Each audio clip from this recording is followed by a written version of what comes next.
ఆహ్లాదకరమైనటువంటిది, ఆసక్తికరమైనటువంటిది, ప్రజలందరూ చూడాలని కోరుకునేటటువంటి ఊరేగింపులలో ఒకటి మోహిని అవతార విశేషం. ఒకానొకప్పుడు శ్రీ మహావిష్ణువు మోహిని అవతారాన్ని స్వీకరించారు.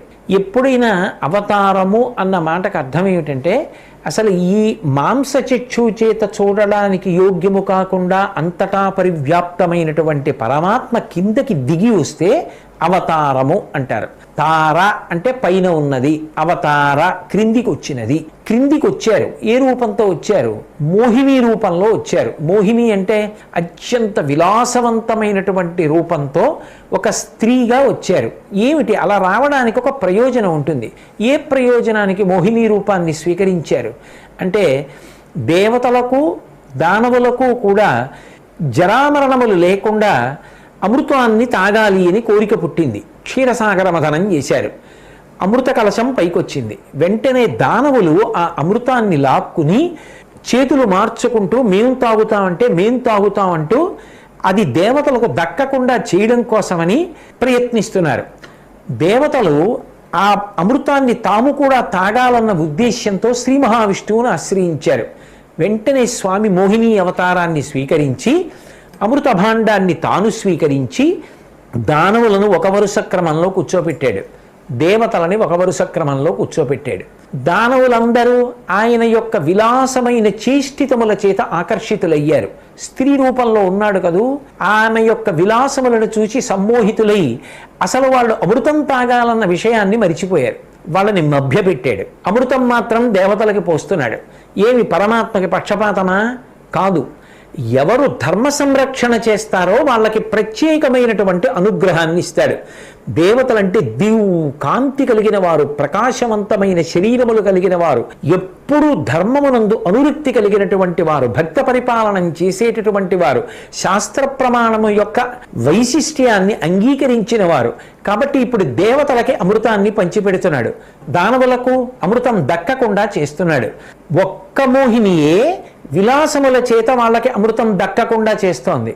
అదే మోహిని మాతృస్వరూపంగా వీళ్ళకి అమృతాన్ని పంచిపెడుతోంది.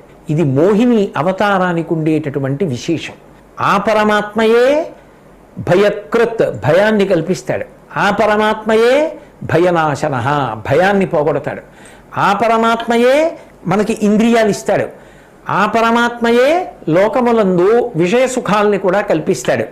మనంతట మనంగా విషయ సుఖాలని ఎంతవరకు శాస్త్రవిహితంగా అనుభవించి ఈ విషయ సుఖములు ఒక సుఖములా అనేటటువంటి భావన పొంది వైరాగ్య సుఖమును పొంది తదనంతరము మోక్ష సుఖము వైపుకి అడుగులు వేసేటటువంటి ప్రయత్నం చెయ్యలేకపోతే ఆయననే శరణాగతి చెయ్యాలి. అప్పుడు ఆయనే మన మనసు మారుస్తాడు. అంటే మాయ చేత మళ్ళీ పుట్టేటట్టుగా ఇంద్రియములు దారి తప్పి తిరిగేటట్టుగా చెయ్యగలిగిన వాడు ఆయనే. భక్తి లేనటువంటి వాడు విచ్చలవిడితనాన్ని పొందుతాడు ఇంద్రియముల చేత, దాని చేత చివరికి నశించిపోతాడు. అదే భక్తి కలిగినటువంటి వాడు ఇంద్రియముల యొక్క బలాన్నంతటినీ కూడా భగవంతుని వైపుకి తిప్పుతాడు. ఇప్పుడు అలా తిప్పేటట్టు చెయ్యగలిగిన వాడు భగవంతుడే. అందుకే అదే మోహిని దేవతలకి అమృతాన్ని పంచింది. అదే మోహిని తన విలాసము చేత దానవులకు అమృతాన్ని పంచి పెట్టకుండా వాళ్ళని మోహంలో తూలిపోయేటట్టుగా చేసి అమృతానికి దూరం చేసింది. అంటే ఆ భగవంతుని యొక్క అనుగ్రహము ఏది ఉన్నదో ఆ భగవద్ అనుగ్రహమే నిజానికి భగవంతుడు మనకిచ్చినటువంటి సాధన సంపత్తులన్నీ సక్రమంగా వినియోగించుకునేటట్టుగా మనని నడిపిస్తుంది. మనసుంది, అది మంచి మనసు కావాలి. బుద్ధి ఉంది, మంచి నిర్ణయాలు చేసుకునేది కావాలి. అవయవాలు ఉన్నాయి, వీటిలో ఉన్న బలం 10 మందికి ఉపకారం చెయ్యడానికి పనికి రావాలి. అలాగే ఈ శరీరం ఉన్నది, లోకములకు ఉపకరించడానికి పనికి రావాలి. మాట ఉన్నది, 10 మంది శాంతి కొరకు పనికి రావాలి. ఇలా పనికొచ్చేటట్టుగా నేను ప్రవర్తించాలనేటటువంటి భావన ఈశ్వరుని యొక్క అనుగ్రహము చేత వస్తుంది. ఆ అనుగ్రహము కలిగిందా అమృతత్వం వైపుకి నడుస్తాడు. ఆ అనుగ్రహం కలగలేదా విషయ సుఖముల వైపుకి నడిచి అమృతత్వమునకు దూరమైపోయి పునరపి జననం పునరపి మరణం పునరపి జననీ జఠరే శయనం, మళ్ళీ పుట్టి మళ్ళీ చచ్చి మళ్ళీ పుట్టి మళ్ళీ చచ్చి పతనమైపోతాడు. అందుకే మోహిని అవతారం మనకు ఒక విశేషాన్ని చెప్తుంది. నాకు ఎన్నున్నాయి అన్నది గర్వంతో పాడవడానికి పనికి రాకూడదు. నాకు ఏదుంది అది లోకహితములకు పనికొచ్చేటట్టుగా నేను వెచ్చించగలిగిన బుద్ధి నాకు కలగాలి. నాకు ఒక పాట వచ్చు, 10 మంది మనసు శాంతికి పాడాలి. నాకు మాట వచ్చు, 10 మంది మనసుకి శాంతి కలగడానికి మాట్లాడాలి. నా దగ్గర డబ్బు ఉంది, 10 మంది అభ్యున్నతికి ఖర్చు పెట్టాలి. నాకు అధికారం ఉన్నది, 10 మంది యొక్క ప్రయోజనానికి అధికారాన్ని ఉపయోగించాలి. నాకు రాజ్యాధికారం ఉన్నది, అమాయకుల్ని ధర్మాన్ని రక్షించడానికి ఉపయోగించాలి. ఏ విభూతి అయినా అమృతత్వం వైపుకి నడిపించడానికి పనికొచ్చేది ఏది అంటే ఆయన కటాక్షమే. ఆయన కటాక్షము లేనప్పుడు మిగిలిన ప్రయత్నాలు ఎన్ని ఉన్నా ఫలితము మాత్రము సిద్ధించదు. ఆయన అనుగ్రహము లేని ఫలితము ఉండదు. పురుష ప్రయత్నం ఎంతైనా ఉండొచ్చు, ఆయన అనుగ్రహం లేదు, ఫలితం ఉండదు. అందుకే సీతమ్మ రామాయణంలో కచ్చిత్ పురుషకారంచ దైవంచ ప్రతిపద్యతే అంటుంది.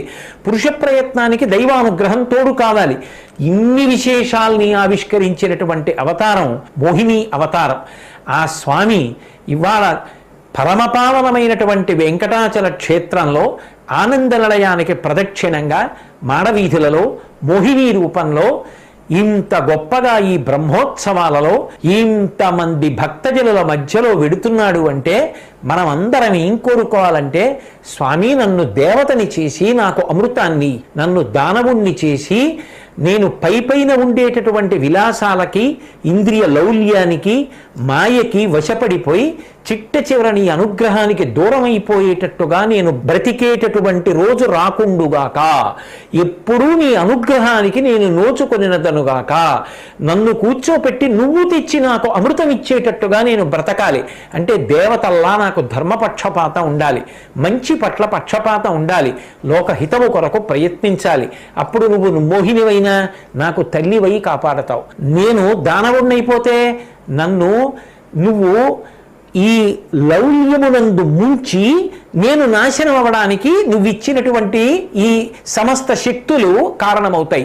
నేను అలా పాడైపోకుండా నన్ను రక్షించు అని మనం ఆ మోహిని అవతారం వంక చూసినప్పుడు స్వామి లీలా విలాసాన్ని జ్ఞాపకానికి తెచ్చుకొని ప్రార్థన చేసి మనందరం కూడా అభ్యున్నతి మార్గంలో ప్రయాణించడానికి కావలసినటువంటి సమస్త విభూతులను ఆయన తన అనుగ్రహంగా మనకి కటాక్షించి మనని తన వస్తువుగా మంచి వైపు నడిపించుగాక అని 2 చేతులెత్తి